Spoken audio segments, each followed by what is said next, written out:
Nawala yung aking pagla-live kanina dahil nga wala ng connection dito. So thankful, Our Lady of Guadalupe, nga gipaabot mo ako diri sa imong lamop. Thank you kaayo. Daghan kayong salamat sa grasya kinabuhi nga panangat diri ka na. Og yung nasab sa paghatag mayong panglabas sa akong ginikanan. Amahan, inahan, ako may igsoon sa ilang mga tagsatag sa kapamilya. Ingon man sab sa akong mga paryentes. Kanimo ko gid ang pasalamatan ko. Our Lady of Guadalupe nga gipadangat mo pa ako ning panahon. Kaya tagan mo kay kayunan nga makaabot nini imong lugar. In Jesus name. Amen.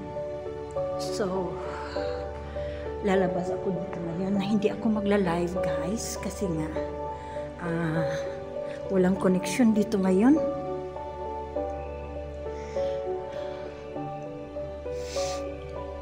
Daghan kayong salamat, Senyora. Our Lady of Guadalupe, sa grasya kadugtong sa kumbalitian mo padangan diri ka nako. Thank you kaayo. Bulahan ka. Viva Our Lady of Guadalupe. Salamat kaayo, Lord. Inahan Our Lady of Guadalupe sa tanang grasya padangan diri ka nako. So salamat, and lalabas na ako. Ito nga yung talagang ano nga pala, talagang stone siya, oh. Ayan. Lalabas na ako. Okay, magtatanong ako sa labas kung saan baka pwedeng dito na rin ako mag-ano.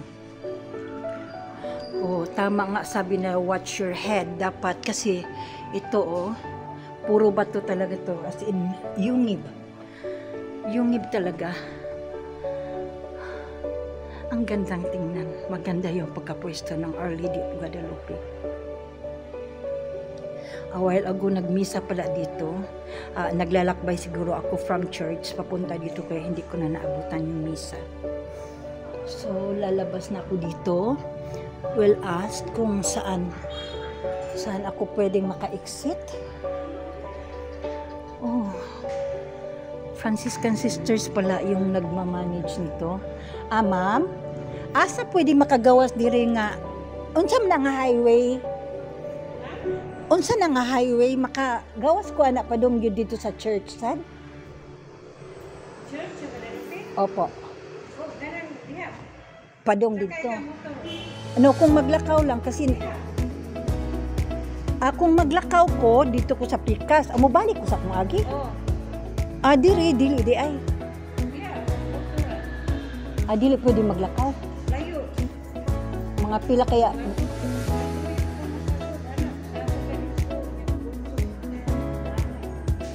Mo sa ka oras kaya dili ra pod. Pero dili kadong lakwan diha, ma'am. Okay, salamat ha. Thank you. Okay, so here mabuti yung magtatanong-tanong din ako. Ito yung ano ng yungib. Talagang yungib talaga siya as in. Kaya nga tinatawag nilang Our Lady of Guadalupe sa langob. Kaya nagyod siya sa sulod sa ilawom sa bato. So, since okay naman yung pakikipag-usap ko doon sa madam na nag-manage dito, at ano pala ito ng Franciscan Sisters. So, dito na ako dadaan, maglalakad na ako para ayan yung kanyang kabuuan. Oh, I forgot, dapat nakuha ko ng picture. Dito na lang muna, kuhanan ko muna ng picture. Nakalimutan ko, sorry po. So nasa yungib gyud siya, kay imagine mo, oh, that is the stone, no? Gikan ko diha sa ilalom anang stone.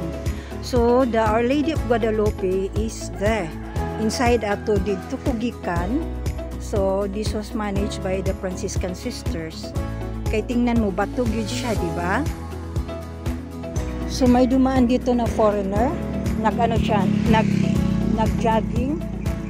So ayan yung nakikita ko sa housing ata yan kasi ano, tsaka bangin yung sa baba. Ito yung Kalunasan. So, ayun, may ano din doon, may nililinis. Siguro housing din yung ano na yun. So, ito. Pababa na ako. Actually, bundok tong daanan ko.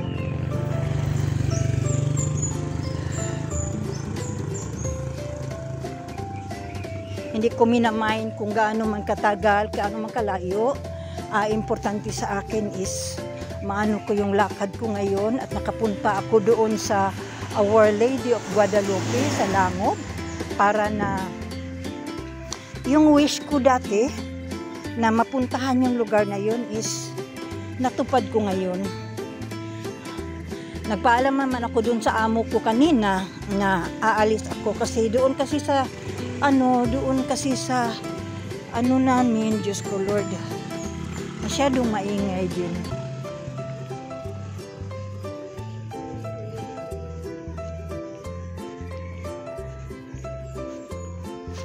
Ayan, road din yan pataas.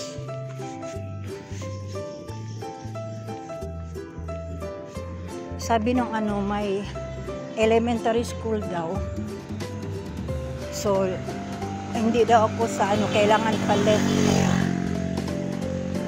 daw ako sa elementary school na yun dadaan.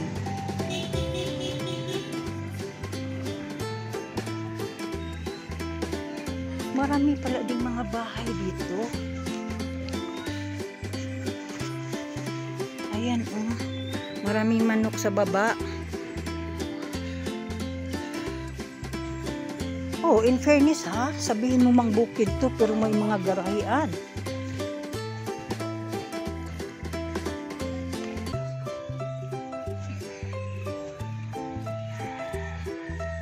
May mga room for rent, 2,500. 2,500 tapos pag wala kang motor, wala. Kasi parang mahirap dito yung yung sakayan.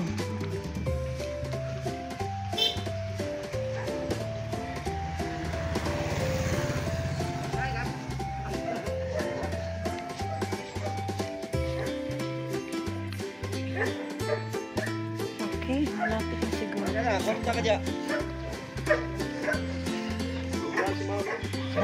Dapit na elementary school dere. Okay, salamat.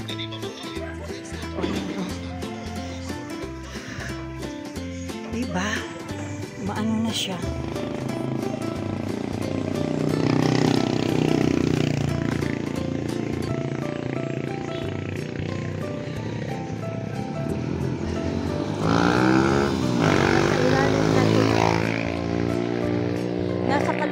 Na to ng bundok ng Kalunasan, pero in fairness yung mga lugar nila dito may mga garahian, may kanya-kanya sasakyan pa din. Hello, yan, may mga kambing. Talagang probinsya yung pero tahimik, tsaka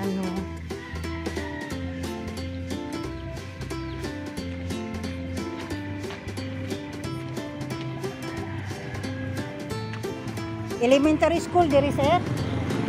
Padung sa simbahan sa Guadalupe. Okay. Salamat.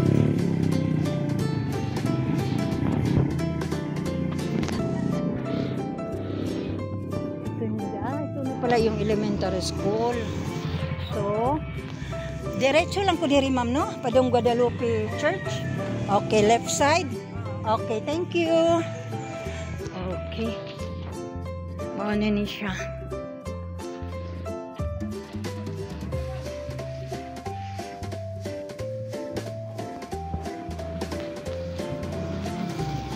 Kalunasan Elementary.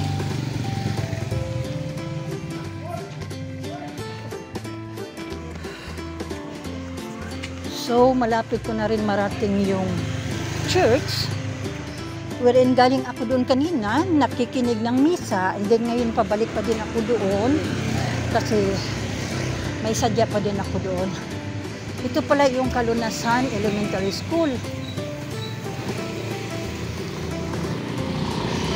Ayun, may bahay dun sa ibabaw, oh. Kalunasan Elementary School.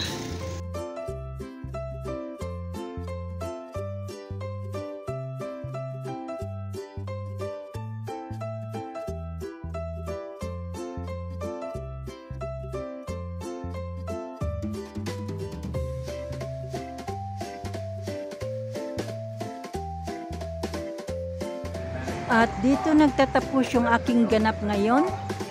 Kanina galing ko dito nagkinig ng misa. Then umikot doon sa may, hindi ko alam, buong kalunasan na pala yung naikot ko. And then, now, tamang-tama, gabi na. Another misa na naman. So here, nagtatapos yung aking ganap ngayon. Hula na Chimihe, nagsasabing maraming salamat sa inyong panunood.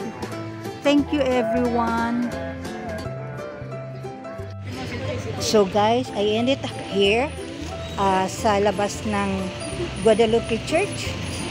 Nagpalit ko og Pinoy. And then si ate nag-introduce sa iyang adobo nga Pinoy. So I need to take a photo of it later pagdating sa bahay. So each one of you can see kung unsa gyud ang Pinoy na adobo. And this is the very first time that I'm going to try the Pinoy adobo. Okay.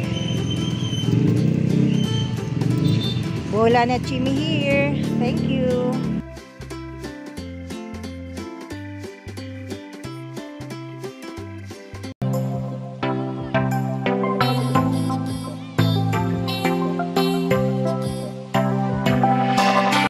I wake up in the morning with a smile on my face.